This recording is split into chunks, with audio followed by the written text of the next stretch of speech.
Okay, the floor is yours. Okay.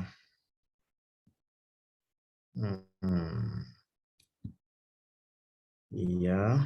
Sorry, can you see my screen, everyone? Yes, yes, there we go. Yes, we can see it.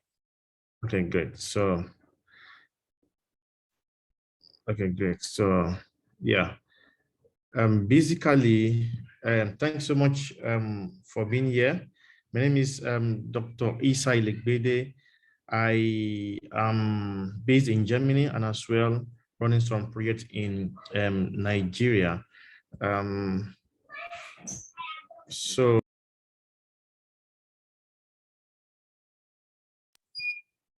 So basically, today we'll be discussing about ocean data inclusivity for Africa. Our topic today is not far-fetched from what we've been discussing previously. It's linked to the previous discussion, talking about ocean inclusivity and how everyone will be carried along in ocean data. Now, talking about ocean or marine data, these are the kind of information that we derive from plants, animal, humans, and non-living dimensions from the aquatic systems. Now, ocean data requires full and holistic involvement of all humans, especially talking about having aspect of human rights, gender equity, equality, community engagement, and as well indigenous people's participation. So it is important to recognize that for Africa, there are challenges and there is need to recognize the data value chain so that we can see development in our activities. We've been doing a lot of research in Africa. There has been so many activities, so many research, so many active engagement towards promoting science. However, how has this translated to development? And that is why we're talking about ocean inclusivity in this context. Now, in Africa, despite having huge amount of resources, we have so many, like one of my sisters was saying previously that there's a place in Ondo that has the largest coastline probably in Nigeria. Yeah, despite all these huge resources, there are still issues. On hunger, poverty, and even mismanagement of our resources. And these are somehow caused by having unsustainable activities and unethical practices, and as well uncoordinated management of these ocean resources. And lastly, having data coordination and stewardship, especially the deficits around being responsible to manage and to coordinate all this data. And basically, in talking about inclusivity, we need to talk about marginalization and exclusions. Now, people that are at risk of ocean exclusions include, number one, some low income households, probably because they are not informed. Then we have coastal communities, though they've been staying around the communities for a long time. Because of neglect, they might not be relevant or be recognized in ocean decision making. Then apart from these people, we have people with disabilities. They might be neglected because they are active activities in attending to other matters. Then we have old age groups. probably some small scale people that are running small scale business. Then we have some people that are not fortunate probably to attend school. So these are people in the context of ocean exclusion that they are at risk of being marginalized. Now, ocean data value chain. Now, as we know that the information that has been created around water aquatic systems, not only ocean this time around, linking into blue data, even fresh water and as well inland waters. Now, the value chain of this data starts from creating the data, acquiring necessary tools around the data. Now, apart from creating that data, how do we transform the data to something that will be useful?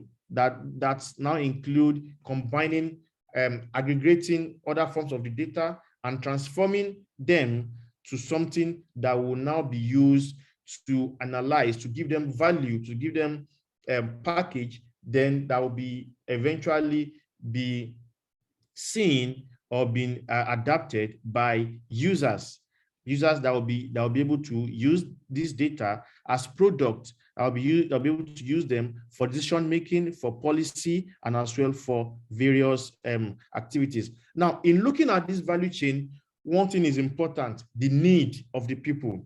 So these are some of the things that are lacking in inclusiveness in terms of everyone being part of this data. And it is important to look at the need of the community, the need of the users as well, the need of all social components around this data.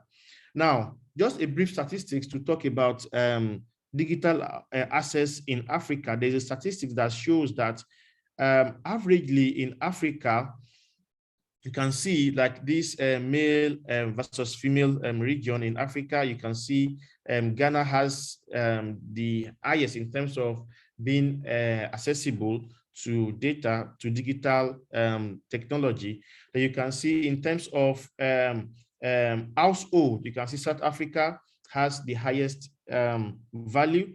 Then talking about people with or without education, it is important to see that Kenya has a high value.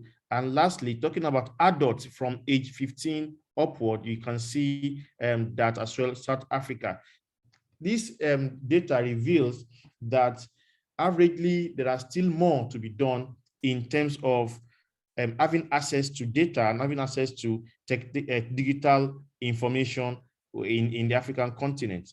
Now, issues surrounding ocean data for Africa. Number one, some of this data, apart from being collected, scientists will go for research, some projects from NGOs, they will go for research. However, all these data are yet to be visible to the communities. I found the previous discussion interesting around how to expose our information to the required community and targeting the right audience. So like I thanks to one of my colleague that mentioned radio jingles. Yes, radio jingles, apart from the digital, the internet-based digital method, is important. In Africa, some regions don't have internet connection. They don't have network. They rely on probably radio transmission, the VHF and the other transmission. So, and even as exploring newspapers, though they might be expensive due to the financial consideration in publishing them. However, it is important to see how some of this data can be, or information can be visible to all and sundry. Then apart from this, the data managers or people using this data don't have coordinated languages. These languages these languages are more in terms of the different philosophy behind this data. So there's need to have a one data module that everyone will then be able to appreciate and be able to adapt and use them. Then Apart from this, even if you have that data, how do we use them? How do we translate them into tangible products, in a tangible way that can ease development, that can enable decision making, and as well that can bring about the desired development that we need. Now, ocean data sharing. Now, how do we share the ocean data? And it is important to know that sharing data from the blue space, I mean the aquatic space, must be shared in terms of looking at privacy issues, aspect of securities, ownership, and as well, then including creating standards that will be able to allow the owner and the users of the data to have those data be refined in a way that will be used publicly. Then also, institutions like the government must be able to support the way by which data can be able to be used, and whereby ocean science will be able to adapt them adequately. And apart from this, it is important that stakeholders, researchers should have like incentives in order to use this data, in order and as well to be able to make this data to be accessible and to be public. And lastly, there is need to talk about transparency in ocean data resources, and how are these data transparent, how are they useful, and how are they data that are collected without bias, which is very important. Now, we have this framework talking about how there could be ocean data inclusion for Africa. Talk about accessibility. It needs to be accessible by all stakeholders, including the local people that are not literate, including the people with disabilities, including the small scale people out there, including everyone that don't have the support or the required resources to get access to the data. Those data should be able to be translated in a universal code in a way that will be engaging and that people will be able to use them. Another thing is affordability. Like we said previously, that the costs of doing radio jingles, probably publishing your information on the newspaper, might be a problem. So how do we have grants support in terms of science policy communication? If you have information, how do we have support? You have grants, you have resources to be able to make access to your data easy. And ability, this talk about literacy and skills and as well the awareness and the campaign towards the support of accessing this data, including the security and safety part of the data without being hacked or being used by unwanted people. Now, reflecting to the African Union Digital Transformation Strategy, the strategy connects to the three, I call it CCS, that is connecting, catalyzing, and supporting. That is connecting all stakeholders and policymakers in data usage, and as well promoting the act of citizen engagement in good governance as well. Citizens should be involved in collecting this data, should be involved in all the value chain of data collection, and there should be implementation support in a way whereby there will be policies that will promote how data could be spread across Africa and spread across all stakeholders in a way that to be integrated, to be inclusive, and will improve not collecting data, not just doing research, not doing cleanup research. How do these transform to the socioeconomic part of people, especially in Africa? Now, so basically from this, based on the UN, the SDG Decade of Action that talks about leaving no one behind, because we have realized that the solution to our problem in Africa in the aspect of the blue space. When I'm talking about the blue space, I'm talking about everything that surrounds the aquatic ecosystem, the aquatic space, talking about the inland waters, the ocean, and even to our rivers and everything that connects water, it is important to know that everyone should be included, not leaving anyone behind. During one of my fellowship in Canada, I was working in Canada on a research to empower and to support the Mi'kmaq indigenous community of Nova Scotia in Canada, and to see how they could be supported through exploiting sustainably their aquatic resources. I've known that Canada has the largest coastline in the world, yet they haven't explored all the resources to be able to transform or uplift the community. So we have that problem that they are yet to bring everybody along, because the local community that you think that probably they are not literate because they don't go to school, or probably because I'm a doctor, I'm a professor, I have BSc,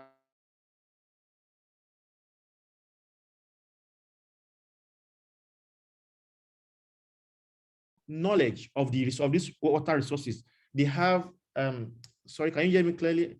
Yeah, they have local knowledge of these resources. They have historic background of these resources. You, after your research, your engagement with water bodies, you leave the water body and you go home. These guys stay around the water body, they live, they evolve, generations evolve there. So it is important to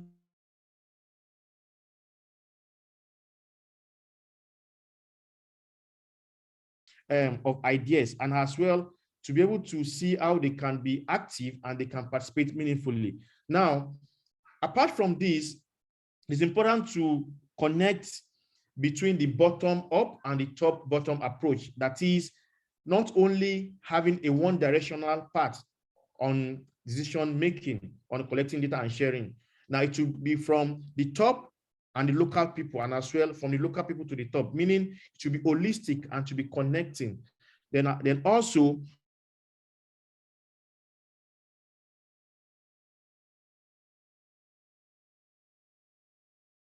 the data to be inclusive is important for growth, especially in the data value chain.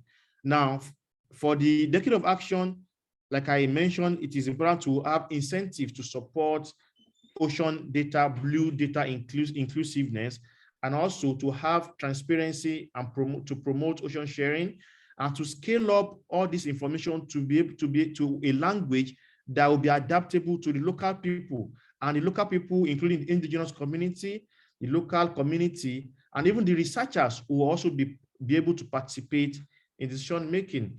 And lastly, to be able to see how we can fill tangible gaps in presenting our information in a more presentable way. It could be digitalized in a more relaxing and informative digital version. So now, how do we promote ocean data inclusivity? Number one is activating the marginalized people, the excluded people. We should find ways to activate. And how do you do that? In Canada, like I mentioned, we have what is called two-eyed seeing, merging your scientific knowledge with the local knowledge, because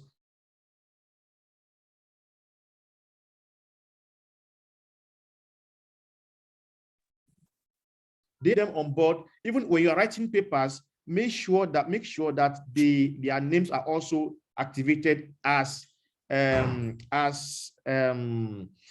authors, so that one day in the future, their generations will say that my father, though he wasn't literate, however, he was part of this research, not to just go to them to collect data and to use and dump them. No, should activate them to be part of the voice, and as well to see how we can ask questions about the equity along the value chain, at the aspect of collecting data, at the aspect of analyzing, transforming this data. We should always ask this question: are our process inclusive? Am I considering gender? Am I considering the local people? Am I considering disabilities in my data work? And likewise, to have awareness on this, we should be able to make awareness, let people know that for us to have growth in Africa, there's need for actual awareness in terms of inclusivity. Then also our institutions, our research institutions, government institutions should be inclusive and should be safe. Then in conclusion, there are benefits in sharing data from the aquatic space in a way that our continent, Africa, would progress. And data inclusion is very, very important for countries in Africa in order to connect us together and to be able to tackle our problems ourselves.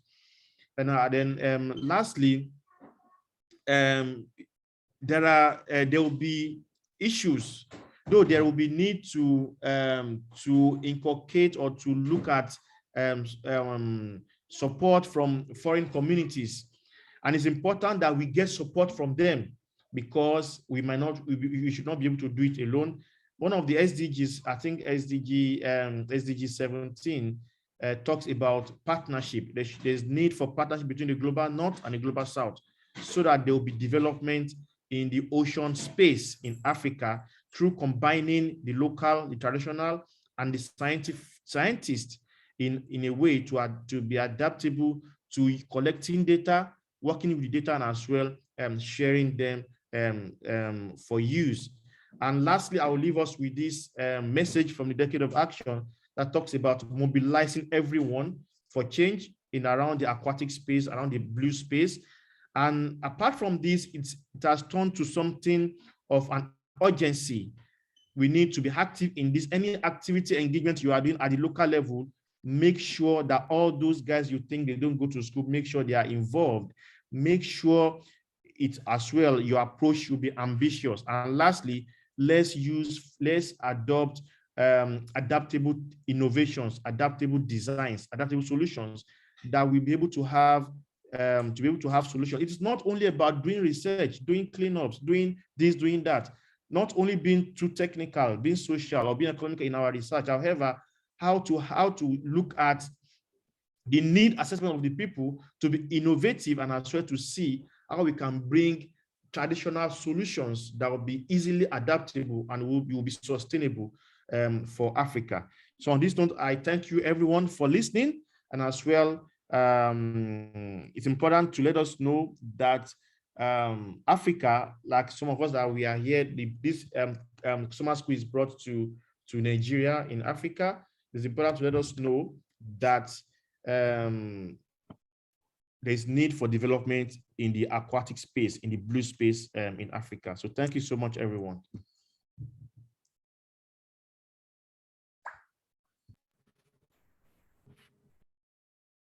Thank you, Isa. That was really incredible, really inspiring talk, and something that I very much agree with. All of what you've been saying. We already have a hand raised, so if you don't mind, we have about half an hour for a discussion, so lots of time. Comfort, would you like to say something? Thank you very much, Paige. Thank you also, Dr. Elegbede. Thank you for an interesting lecture. My question actually relates to one of the points mentioned earlier regarding people at risk of ocean data. The listing in the presentation had low-income households and things like that. I just felt that the youth were not included in this list. So my question is, are the youth, are they not at risk, with regards to this, especially when we think of the need to make sure that we catch them young, and they are the leaders of tomorrow. We want to, I don't know, maybe you want to elaborate on this aspect relating to people at risk of ocean data inclusivity. Sorry, the second question also goes for, there was a chart, a bar chart you presented showing various countries, South Africa, Nigeria, and so on. Please, maybe you want to please clarify some issues on that. I couldn't really get it very well. It was meant to be comparing two variables. Please, if you don't mind, if time will permit, to just bring out that presentation again, I mean, that chart, so that it will be a little clarified, just to know exactly what message is being emphasized there. Thank you very much. Thank you.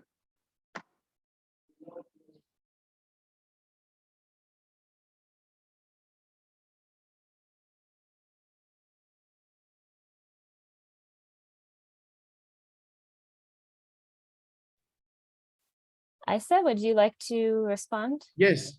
Yes. Thank you. Thanks so much. Thanks so much. Is it Dr. Comfort? Yeah. The message is that people that are at risk, you can agree with me that old-aged people are more at risk to exclusions, are more at risk than the youth. So these are talking about the people that are not majorly considered. And these are, for example, the old people, or the old age people, probably because of the limited strength and probably on health issues, the person might not be able to explore, probably to get access to some of this data. However, old age compared to youth could have the energy and the capacity to even gain access to all this data compared to compared to the old age people. So in terms of that, you're talking about in terms of marginalization, youth are not majorly at the risk of exclusions. You're talking about the old people, the low income household, probably because of financial capacity to subscribe to the internet, which we know, especially in Africa, the coastal communities, some communities, they don't have resources, some don't have university, they don't have schools, they don't have electricity. Then people with disabilities, they are more at risk probably because they will need support. They might not get support to do some things. Then we have the literate, because that person might not go to school to understand this data might be a problem. And some of these small scale people that are selling probably peanuts around the ocean area, probably around the street, might have issues. So these are the people that are more at risk compared to the youth. Now, talking about the data, the data is just telling us that in terms of areas of differences, talking about, okay, fine, in terms of gender, talking about male, female, you can see Ghana has access to digital technology. Then talking about age in the entire form, we can see that South Africa has more. It's not that other countries do not have access, but however, they have limited access. Like, for example, Tanzania, because Tanzania is low here. So telling us that there is more, the essence of the data is telling us that there is more to be done in Africa in terms of getting that access to data, and that can as well be translated to the blue space. Yeah, thank you.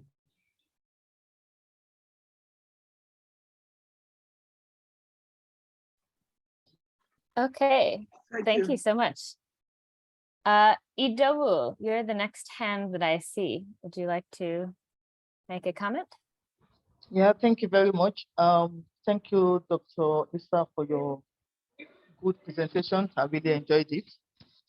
Two things caught me, because two things are really relevant to me. The first one you mentioned about, of course, involving the people and not using and dumping them. As I mentioned earlier, do many works, I do so much work with the community. And what really caught my attention is the fact that you include them in the publication as part of the authors. Now, my question is, what if there are many? What we normally do is that the people that are actively involved, in order to encourage them or in order to appreciate them, we put them maybe the second or third page of the report. We list their names as project assistants or people that actually assisted us with the project. But now I think it's a very good idea if they see the book and the cover of the book or the cover of the report and they saw their names. And my question is, how do you go about that? If there are more than 2 or 3, do you list everybody? or do you have to choose people that are more involved in the project or that are key involved, that the key people, and then put their name in the cover, and then the other people can be listed maybe in the inner page? That's one. Then the second thing that caught my attention, because I have seen that firsthand, is this community-based research. But the issue is, most of the funding we get is abroad, and they come with their, what will I call it? They come with their they come with their templates. That's the word. Conditions, yes. How Conditions. how they want it done. There's a project I did in 2016 in 4 geopolitical state zones in Nigeria. I mentioned earlier that I work on climate change adaptation, how people adapt to climate change. And I realized that though all of them are in Nigeria, their adaptation, their local or individual adaptation skills are totally different. I live in the Southwest. When I got to Kaduna and Kano, what these people are doing is as if they are from another world. So that makes me understand that yes, this indigenous or community-based research is important. But the issue is we are not the owner of the money. And the people that owns the money are the ones that dictate it. So how do we marry this? Thanks so much, Dr. Idowu, for that wonderful insight and question. Yeah, firstly, like I said, it's something that has been practiced in Canada, in Australia, and some of the key indigenous countries. The major thing is it is important to recognize them starting from writing the proposal, starting from scoping the idea of the proposal. So that will assist in doing real impactful research. And you realize that, looking at Africa now, because I as well have worked with GIZ from Germany in several cases as a diaspora expert, in so many capacity, you realize that majority of the template brought from diaspora, they do not really consider the real need assessment of Africa. And that is why it could be one of the reasons why there are still issues surrounding development in Africa. So it is important to come back to bring about what are the needs of these people before we even issue the money. So in essence, Dr. Idowu, it's important to find a way to factor them. They might not be part of the proposal, however, factor their insights before drafting the proposal. You can even send a need assessment form to them that we are doing a proposal. Probably, will you like to fill this form to know what you really need? So from there, you realize that they will be inclusive from beginning. Then when the project is going, then you let your collaborators, your PI, know that because of inclusivity, because now, especially for EU project, and I know for NSF project from the US, you must look at inclusivity, especially the aspect of gender is important. So there are also grades, marks for this point when you are writing proposals. So if you highlight in the proposal that because of inclusivity and connecting to the SDG, Decade of Action, blah, blah, blah, the reviewer or the assessor of your proposal should be able to see this as a good point in a way to get your proposal being accepted. That is one. Then two, talking about putting their names, like there is what is called TEK, traditional ecological knowledge. It is important. It's well practiced in Australia, in Canada, and some other countries that indigenous communities are really established. So merging, and what I said, we call it two-eyed seeing, merging the two eyes, merging the traditional knowledge and as well the scientific knowledge. So it might not be important to put all their names. However, their community head or their key contact person that are involved in the project might be there. And the major thing is that their affiliation be there. It is something community. It is something, probably are they something community, a coastal community. It's something that will ring bell in the future. Probably that one of their children might be in a state of authority tomorrow. The person will be happy that so my forefathers, though they were not literate, but they were able to contribute to science, because science is not only about English. Different countries have explored science through their local languages. And that is one of the things we have also learned from diaspora as well, from my engagement with indigenous community in Canada and Australia, that they will be happy and they might even pray for their forefathers, that our fathers have contributed to things like this. So we might, that name is important, that community name, the some community, coastal traditional community, things like that. So that it will ring bell and it will be able to pass message that they are not neglected, and as well that the focus of the decade of action, not leaving anyone behind, is entrenched and is enlivened. Yeah, I hope I've been able to respond to your question, Dr. Eido. Very much, sir. Thank you. Yeah, you're welcome.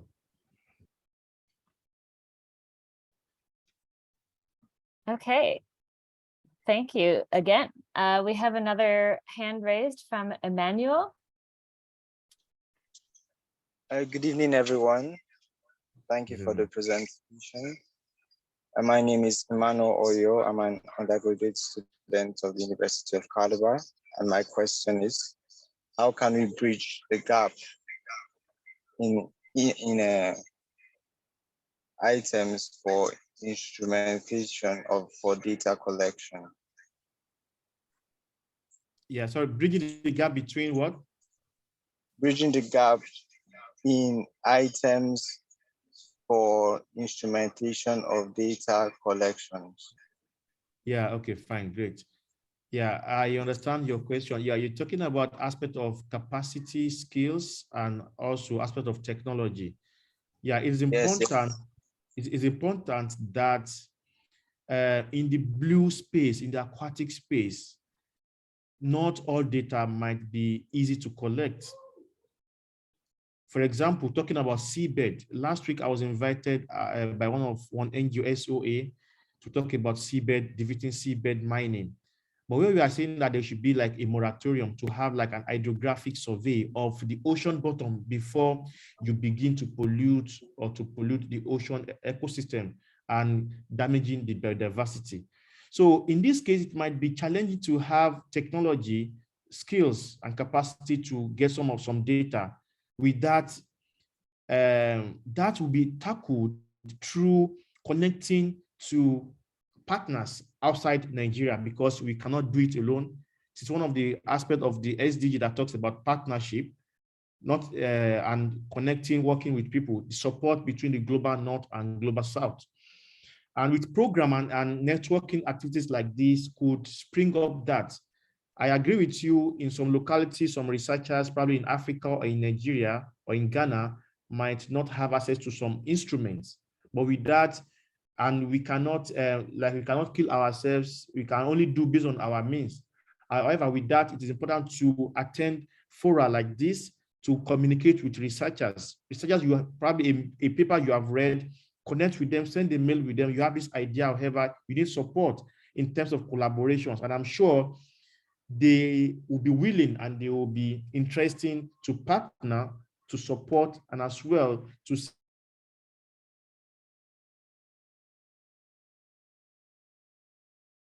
It is important to do that, and with that gap, we cannot do it alone. That is the situation we find ourselves. And one of the support is, let's seek for support from our colleagues outside, the colleagues that has the capacity and the support and the technologies to be able to support us and have collaborations. Yeah, thank you.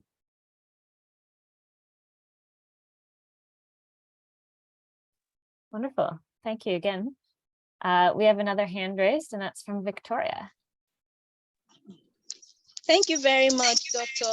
Issa. Mine is not really a question, but I think it's just an addition to the last question that was asked to Emmanuel. Yes, it's a real challenge in terms of instrumentation. There's some data you might want to acquire, but you might be limited by instrumentation. You can always also improvise. Yeah, you can improvise some things like if, let's say, you want to do tidal current measurements and you don't have the ACDP, you can do the Langrangian method. It's just an addition to what Dr. Issa has said. Thank you. That's true. Thanks so much, Dr. Victoria. Am I right? Dr. Victoria, yes. Thanks so much for that. Yes, yes.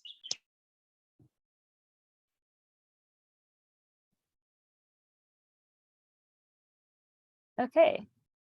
Are there other questions or comments? We still have about 15 minutes before the next speaker.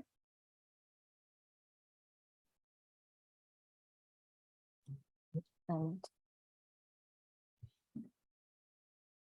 I saw there are a few comments thanking you in the chat. I don't know if you've seen those.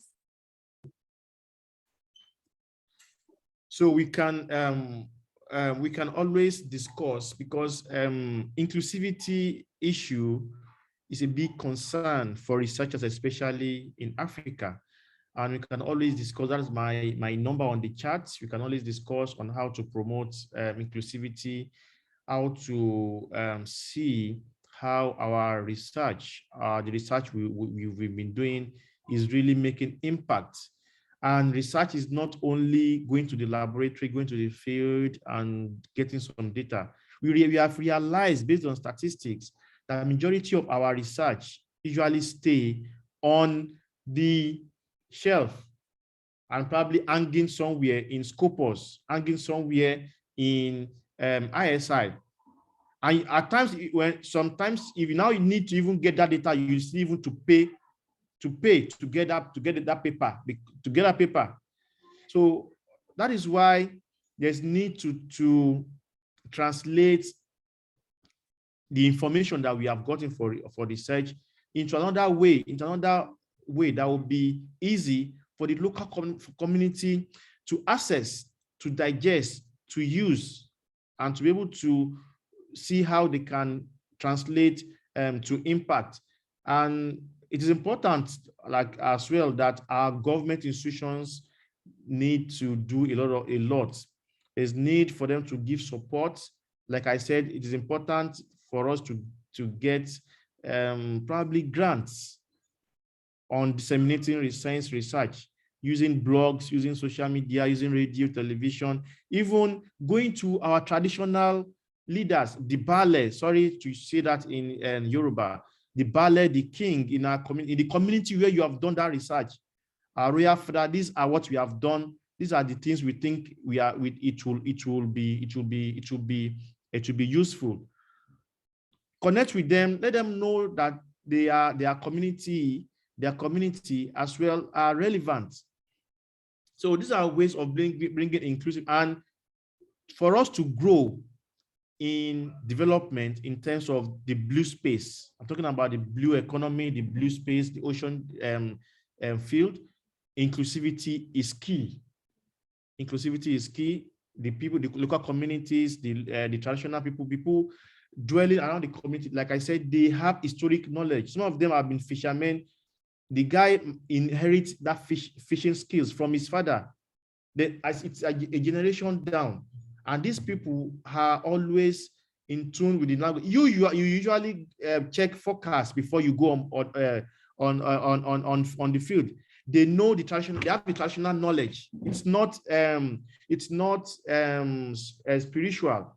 It's knowledge. It's called TEK, traditional ecological knowledge. It's highly practiced in developed countries as well, where indigenous community are there, because they know that their forefathers had there. For example, when I was in Canada, we had issues. There was issues with the fresh, the salmon fish, but they now discover that there are some traditions they usually do, and they made that tradition, and later it's a science to them, but to us scientists, we could not fathom that.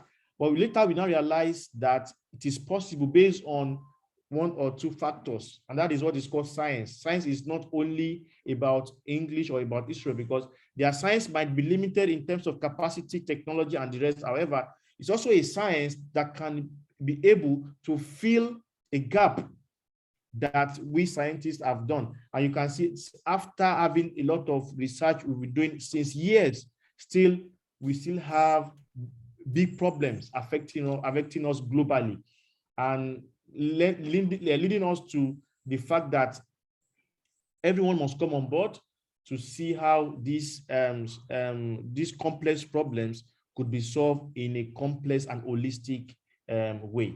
Yeah, thanks so much. Thank you. I have a question if none of the other participants have one at this time.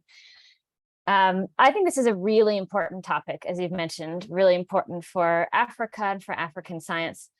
What do you think COESing could do better in the future? What would you like to see COESing do to help improve the ocean data inclusivity for African scientists? Yes, thanks so much, Peg. Based on this, I want to say that the aspect of support, partnership between the Global North and the Global South is very key. Networking, like we have at this summer school, like I'm also a member of the planning committee.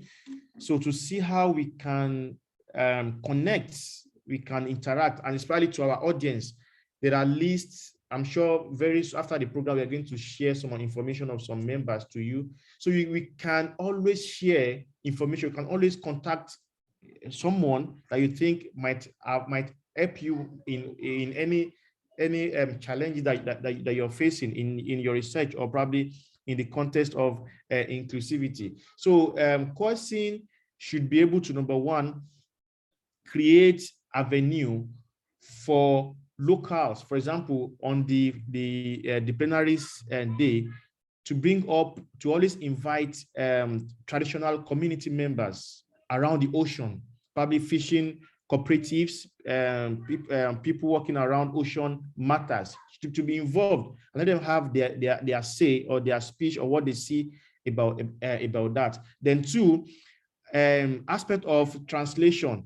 We might try, it's possible, I think it's possible to explore the fund.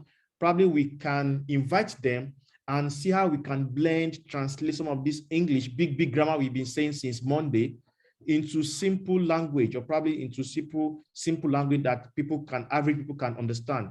And likewise, to disseminate some of this information to our news. I think the next time we'll be doing it in Ghana, by the grace of God. So we should go down to the local community, go to the radio, make jingles, some of the message that we have, let us summarize them, and let's hear them on radio, on television, and some other, and even in newsprints.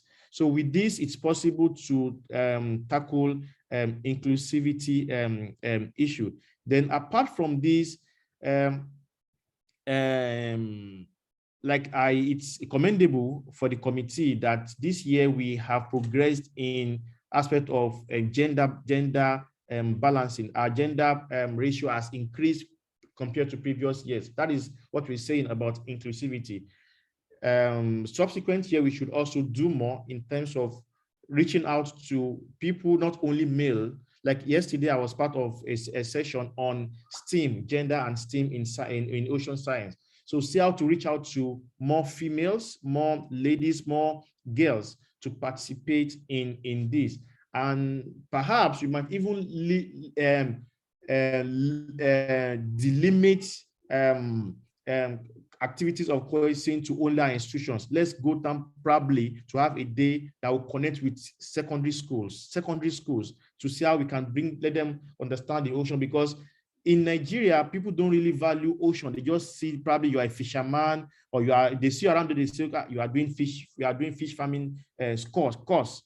So let's see how to give orientations from secondary school upward, and it's possible. Kudos to the wonderful team working on this year's summer school.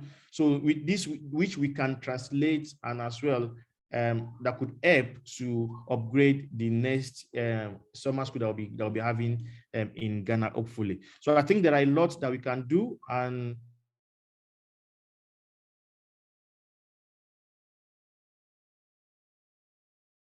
inclusivity is the solution to ocean problems. Until we have this, then our problems will be solved. Thank you. Wow, thank you. That was really incredible. Lots of great ideas there that I hope we can look toward in the future. I have one more question, but there was there's a question in the chat. How do I access trophic data on the Gulf of Guinea fisheries? For trophic data, I'm not aware of how you can fully explore. However, it's possible to explore through secondary data, checking out publications, and with some ocean database that we have, like the Mercator and the rest. There are some ocean data, but I'm not sure of the trophic data. So probably we can discuss further. Dr. Ifon Ono Tajus, we could discuss further to share ideas on this, but for now, I don't really know how to access trophic data. Yeah. Okay, thank you. Yeah, data inclusivity as a whole is a bit different than knowing about every data set, for sure. I have another question, since I think we have about 5 minutes left, if you don't mind. Okay. I'm wondering how you think technology can play a role in increasing ocean data inclusivity. So do you think that, I think there are different schools of thought. Oh, I'm just going to mute someone. Of if technology can solve a lot of problems of inclusivity, but I think technology is also known to introduce some issues. So I'm wondering where you stand on technology. Yeah. For instance, we're doing some cloud computing this year. That kind of technology. What do you think? Yeah, definitely technology is an important instrument for inclusivity, because there are some, like I said, there are some data that we will need to collect in order to have like an holistic understanding of the ocean, of the or the blue space. For example, I mentioned the seabed. It requires a lot of resources to explore the resources, the biodiversity around the blue, around the seabed. So technology is key, and especially for Africa, improvising is another alternative. However, improvising might be to a limit. So in that case, there's need for global North, global South partnership and support in order for us to upgrade. It might not be at the same level, however, for us to upgrade on a meaningful pedestal. So technology is key, and it's important to explore to see how you can harness technology from colleagues that we think might support.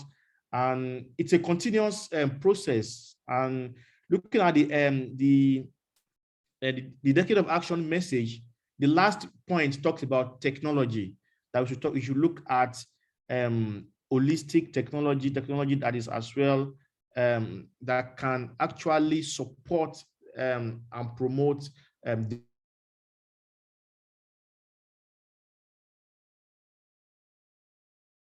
development at the local level towards achieving inclusivity. Yeah, that's fine. Wonderful, thank you. So there was a hand up, but I think it went down. Does anyone else have a question in the last 3 minutes that we have?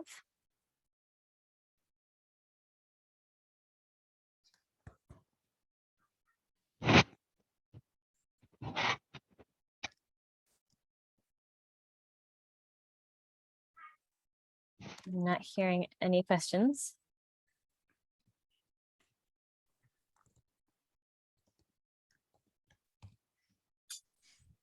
Okay, well, thank you everyone for joining. Yeah, another really fascinating talk and a really important conversation to have. So thank you for enabling that here. Yeah, thanks so much. Thanks so much, everyone. And thanks so much, Martin, for presiding over this meeting. Yes, of course. Okay.